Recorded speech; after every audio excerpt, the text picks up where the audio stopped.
So magandang araw mga Corp. Ayan, so ipapakita ko sa inyo kung paano ko pinagapang yung aking dashcam dito sa aking Hyundai Jetz. So ang bili ko nga pala dito sa dashcam na to is around 700 pesos.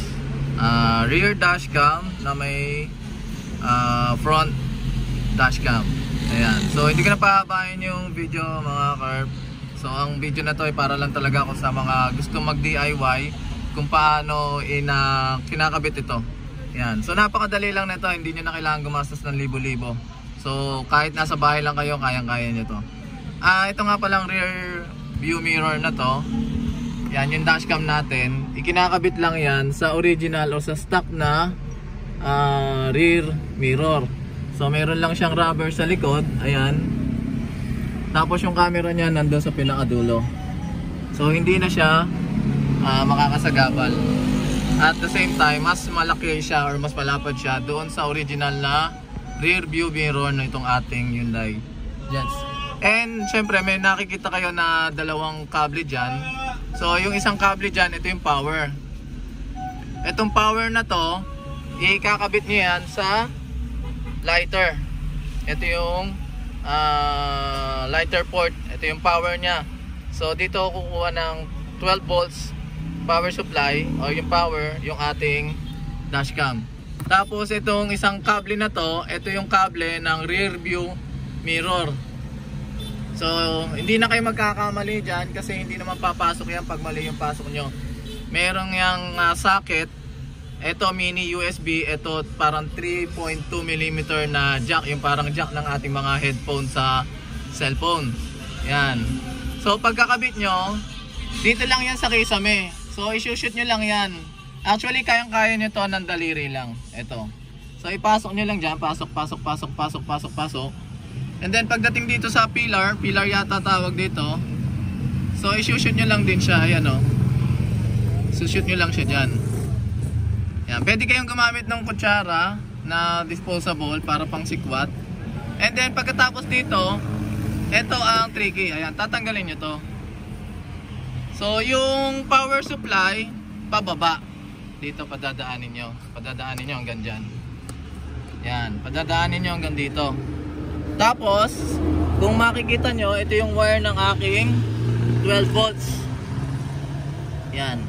So pinasok ko yan dito. Pinadaan ko yan hanggang dun sa pinakaloob na yan. Yan. Tapos kung makikita nyo, wala. Kasi dumaan dito yan. Ayan, kung nakikita nyo. So dito ko na pinalabas yung wire. At dito. Para kahit pa paano may nakatagong wire. So ang hirap kasi kung masasagi-sagi siya. Yan. So tatanggalin nyo to. So nandyan dumaan yung power supply. Ngayon yung rear cam, dito mo naman padadaanin. Yan. So balik ko lang muna, baka makalimutan ko. Yan.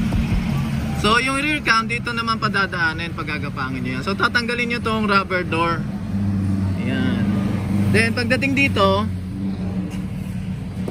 papasok mo naman dyan. Yan. So paggagapangin nyo ng paggagapangin hanggang dun. Yan. So punta tayo sa likod. So pagdating dito, ganun pa rin. Papasok mo yan, papunta rito. Yan. Tapos ito syempre tatanggalin mo. Yan. Para masikwat. So napakahaba nung kable nung ating rear cam.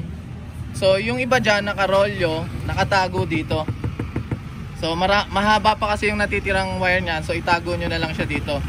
So tatanggalin nyo lang siya dyan. Tatanggalin nyo lang to. Tapos papasok nyo na doon. So kung mapapansin nyo, dito ko pinadaan yung wire. So kung nakikita nyo, dalawang wire yan.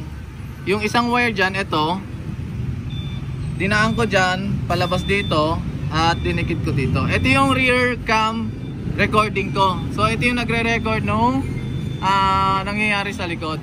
Tapos itong isang kable naman ito, yan naman yung para sa reverse light ko. Ito.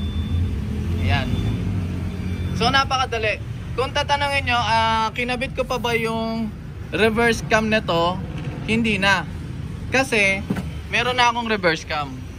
Ngayon, kung wala kang reverse cam at naging isa lang yan, so meron yung wire na kulay pink. So yung kulay pink na yon, itatap mo sa reverse, yung wire ng reverse light. Para kapag nag-reverse ka, maa-activate yung reverse cam doon sa rear mirror. So yun yung lalabas na may dalawang linya. Yan. So napakadali lang nito. Ang installation time nito siguro mga 30 to 1 hour. Depende sa gagawa. Yan o.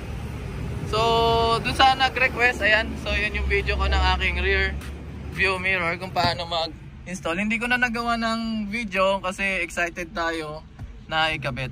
Yan. So sana may natutunan kayo sa video na to, and good luck sa inyo pag DIY. So hanggang dito na lang ang ating video. Maraming salamat sa panonood. Siyempre, don't forget to hit the subscribe button. Maraming salamat. Kita-kits sa susunod na video. Paalam.